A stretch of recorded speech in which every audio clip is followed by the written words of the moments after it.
Anong latest? Ito na ba mga marik kaloka? Yung anak ni Aling Chona na yan, may gay pala. Kasintahan? Naku, balita ko, taga-Alabang.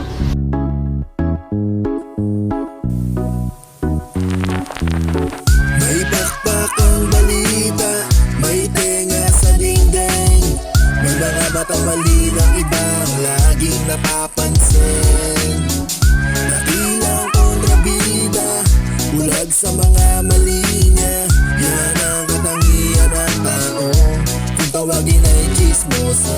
Uy, kilala mo ba si Aling Rosa? Yung gabi-gabing laseng at panay ang topa. Problemado sa anak, malapit ng maloka. Yan ang palaging intro ng mga chismosa. Imbes intindihin ang kanilang sariling buhay, pamumuhay ng iba ang palaging hinahalukay. Pag nagtahi ng kwento ay nilalagyan ng kulay. Ang manira ng kapwa ang kanilang kinabubuhay. Nakatutok lang palagi sa dumi ng iba, pero di nalananghap sariling bago nila. Kahit di naman dapat ay ginawang obligasyon. Ang gatungan na di kalat ang maling impormasyon. Maswerte daw sila kasi hindi sila ganon, pero sa totoo lang mas malala pa sila doon. May handog akong regalo para sa mga meron. Tanggapin nyo, galing kay Atty. Larry Gadon. Mga bobo!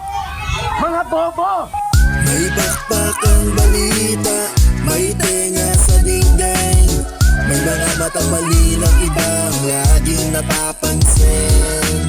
Nakilang kontrabida, bulag sa mga mali niya. Yan ang katangian ng tao, kung tawagin ay chismosa. Para sa kaalaman nyo, kung hindi nyo pabatid, ang inggitera at chismosa ay magkapatid. Kapag meron kang biyaya at di kay nakakaraos dahil sa mga gawaing matagumpay mong natapos, may mga taong naiinis kapag nauungusan. Palihim kang hihilain, ikaw ang bulong-bulungan. Mayabang agad ang tingin pag umangat na. Bakit kasalanan ba ng tao kung tamad ka? Huwag mong isisi sa iba ang sitwasyon mo't kalagayan. Baka di mo lang matanggap na ikay nasasapawan. Kung di ka masaya sa buhay mo, huwag kang mandamay. Pandidirihan ka kapag sa chismis ka na sanay. Lalayo sa'yo lahat at ituturing ka na anay. Sa ganyang ugali ay marami kang makakaaway. Ang yurakan ng iba ay huwag mo nga asamin. Di umaangat ang taong may gustong pabagsakin. May bakbak ang balita, may tenga sa dingding.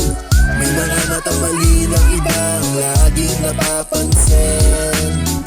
Nakilang kontrabida, bulag sa mga mali niya.